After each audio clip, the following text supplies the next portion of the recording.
Começa agora o JBR News desta quarta-feira, dia 24 de março, direto de Brasília. Eu, Alexandre Jardim, junto com os jornalistas Estevão Damasio e Rodolfo Lago, levamos o principal fato da capital federal para você. E a pauta de hoje não poderia ser outra. É a reunião, famosa reunião, que ontem antecipamos algumas expectativas com relação aos três poderes da República. Acabou que a reunião foi mais ampla do que se imaginava, porque além do presidente da República, dos presidentes da Câmara e do Senado, do Supremo Tribunal Federal e do Procurador-Geral da República, ainda esteve presente governadores, não todos, mas alguns deles, como Ronaldo Caiado de Goiás, e também ministros de Estado. Portanto, foi uma ampla reunião na qual parece que busca-se agora o entendimento. Mas eu abrirei este conteúdo, meus amigos, com dois fatos que infelizmente nos entristecem. Na verdade, o primeiro nos entristece muito, mas o segundo nos alegra.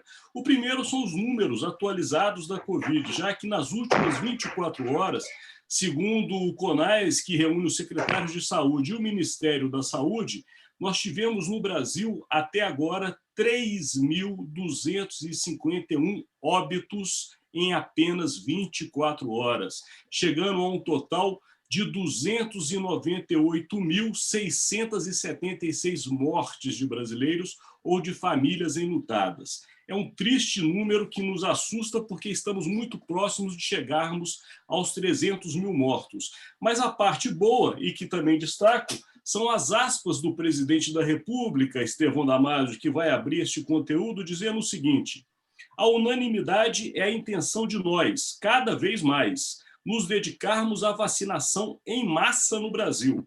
Tratamos também de possibilidade de tratamento precoce, e isso fica a cargo do ministro da Saúde, que respeita o direito e o dever do médico tratar os infectados.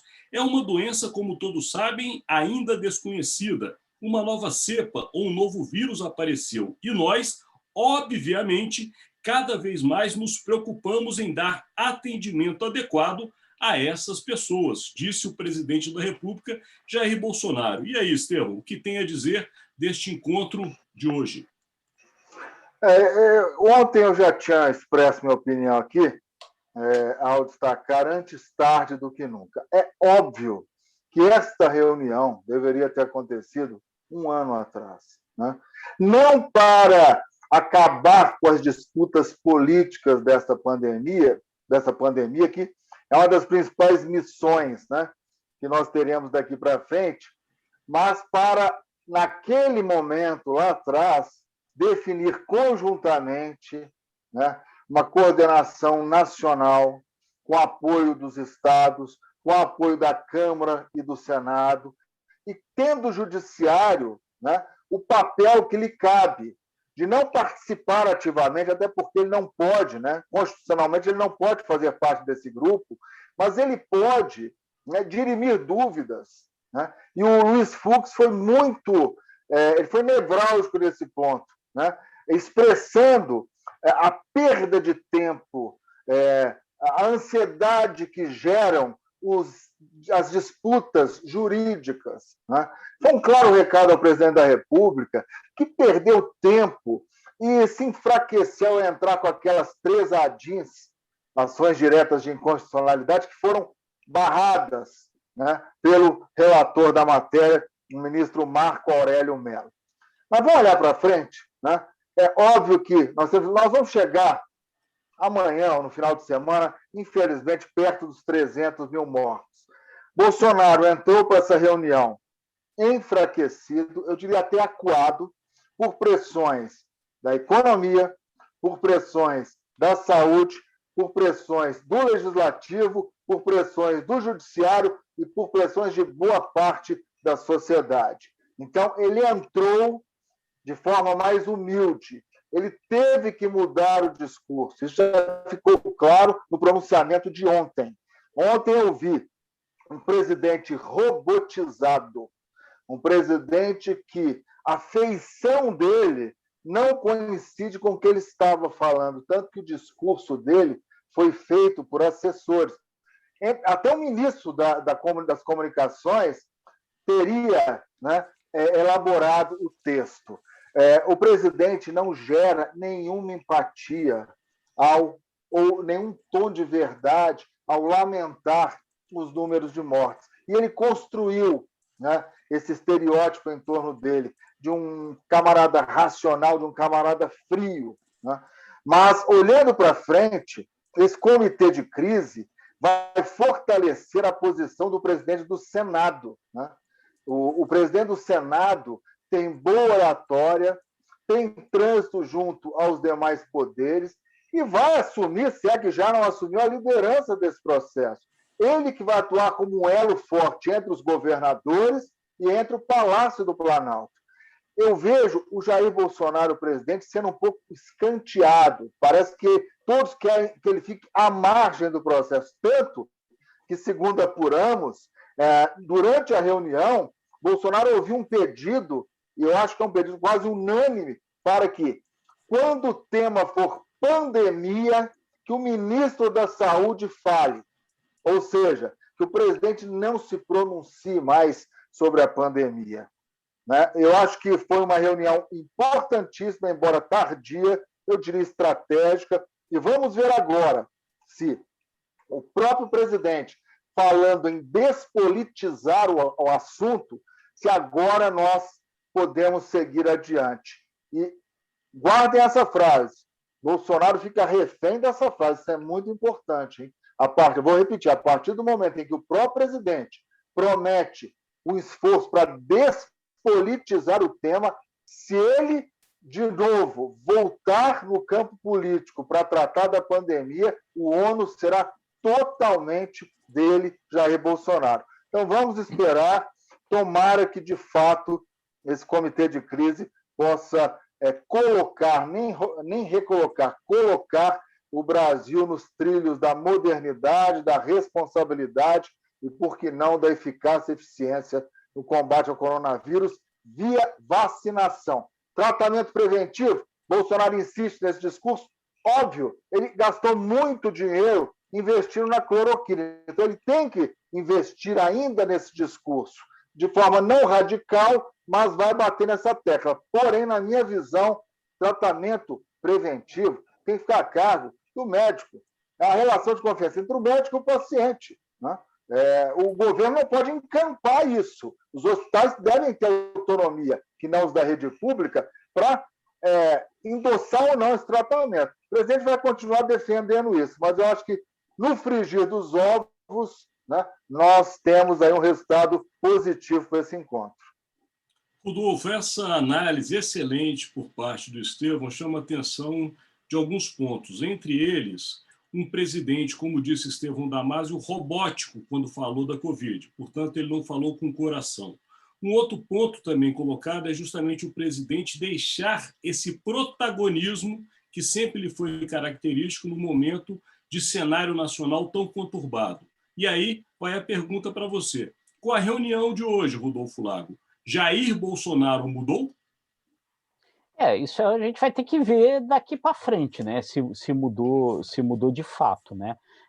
Essa questão do Bolsonaro robótico, ontem, no pronunciamento, é uma coisa que chamou a atenção de todo mundo, né? Teve algumas brincadeiras, até eu vi nas redes sociais, de gente questionando se não era aquele Bruno Sartori, que é o cara que faz deepfakes com o presidente, que tinha feito o discurso, né?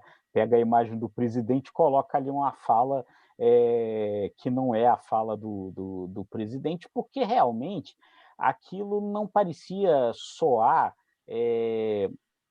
sincero, né? Não parecia soar como algo no qual o presidente realmente acreditasse, né? Enfim, e aí a gente vai precisar ver daqui para frente se realmente essa é uma mudança concreta que vai acontecer, o presidente vai evitar agora falar sobre isso, vai evitar se entusiasmar ali com os seus militantes nas horas em que sair ao encontro deles, e aí colocar tudo isso por terra, por água abaixo. Agora, gente, vamos imaginar o seguinte, né? O Estevão estava falando, né? Se isso tivesse acontecido um ano antes.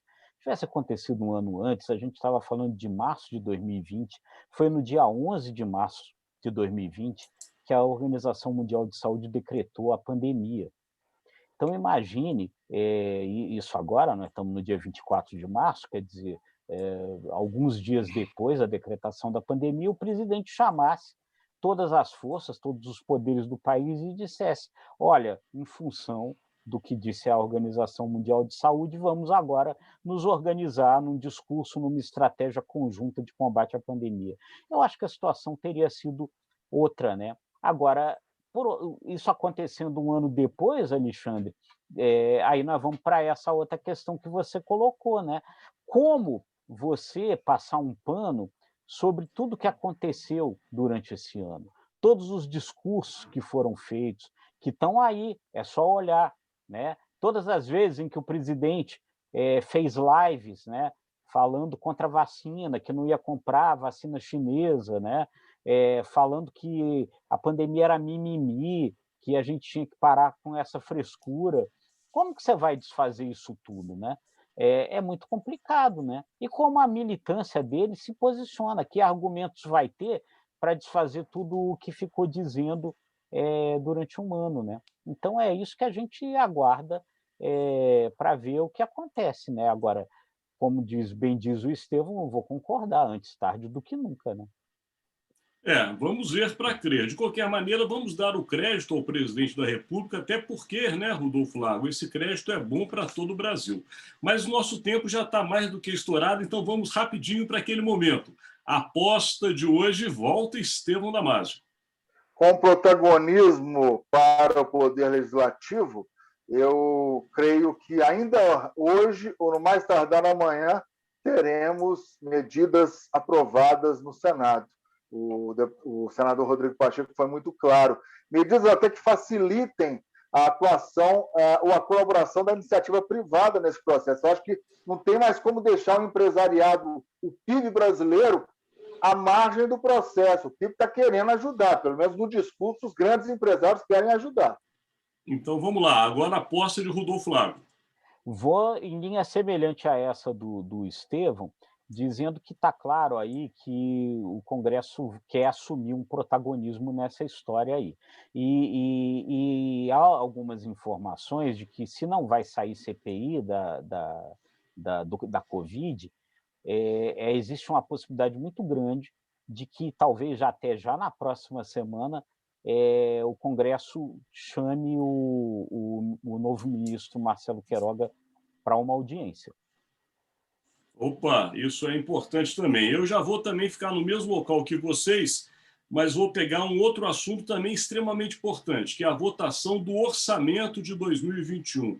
A deputada Flávia Arruda, que é justamente a presidente da Comissão Mista de Orçamento, declarou que a votação ocorre amanhã, com todas as dificuldades, está prevista, e que eles irão, nem que for madrugada adentro, mas que amanhã o Brasil termina com o orçamento definitivamente votado deste ano em curso. Chegamos ao final e este conteúdo, lembramos sempre a você, é uma parceria entre o Grupo Imagem e Credibilidade e o Jornal de Brasília. Está sempre disponível para você em todos os nossos canais, que são o site do imagemcredibilidade.com, o site do nosso parceiro, jornaldebrasilia.com.br, nas redes sociais e no Spotify. Mas antes de fecharmos este conteúdo, vamos a Estevão Damasio, que tem um recado, porque, afinal de contas, teremos também amanhã JBR Saúde. Contigo, Estevão, rapidinho. Amanhã, nos nossos canais, imagemcredibilidade.com e jornaldebrasilia.com.br, nós teremos mais uma edição de JBR Saúde, desta vez focando a nossa saúde mental em plena pandemia. Como preservá-la? Acessem o conteúdo amanhã. Portanto, chegamos ao final, convidando você para que amanhã esteja novamente conosco. Um abraço, meus amigos. Tchau, gente. Tchau, pessoal.